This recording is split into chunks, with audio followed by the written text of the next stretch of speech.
이번 시간에는 역설이라는 문학적 표현 방법에 대해 알아보겠습니다. 역설의 개념과 예시에는 무엇이 있는지, 반어와는 무엇이 다른지 구체적으로 살펴볼게요.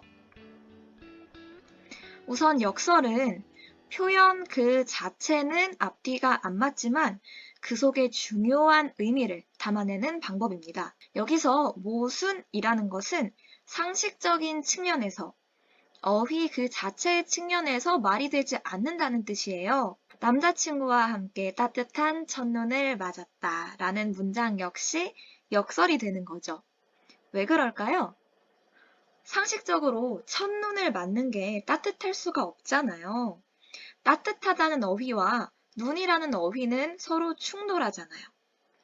하지만 남자친구와 행복한 시간을 보내서 마음이 따뜻해졌다는 의미를 표현하기 때문에 표면적으로는 앞뒤가 안 맞는 모순이지만 중요한 의미를 담고 있는 역설이라고 할 수 있습니다. 그럼 유명한 문학 작품 속에서 역설의 예시를 좀 더 알아볼게요. 한용운 시인의 임의 침묵이라는 작품 아나요? 이 작품에는 이런 구절이 있어요. 임은 갔지만 나는 임을 보내지 않았습니다. 이 구절 역시 역설로 봐요. 표면적으로 임의 존재 상태를 봤을 때 임이 내 곁에 없는데 보내지 않았다는 것은 말이 안 되니까요. 하지만 이 표현은 임은 내 곁에 없지만 내 마음속에서 아직 임을 지우지 않았다는 중요한 뜻을 담고 있습니다.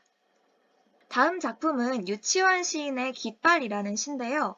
이것은 소리 없는 아우성이라는 부분이 역설이에요. 깃발이 펄럭이는 것을 표현한 부분인데 아우성이란 말은 그 의미상 소리가 있을 수밖에 없어요. 근데 아우성이 소리가 없다니 말이 안 되죠. 깃발의 펄럭임이 소망을 향해 간절히 노력하고 열망하는 모습을 상징하기 때문에 이러한 상징적 의미를 담아낸 역설적 표현입니다. 마지막 작품은 조지훈 시인의 승무입니다. 불교적 춤을 추는 여자 승려, 여승의 모습을 묘사한 작품인데요. 이런 식구가 있습니다. 두 볼에 흐르는 빛이 정작으로 고와서 서러워라. 이건 왜 역설일까요? 네, 일반적으로 고운 것을 볼 때 서러운 감정이 들지는 않으니까요.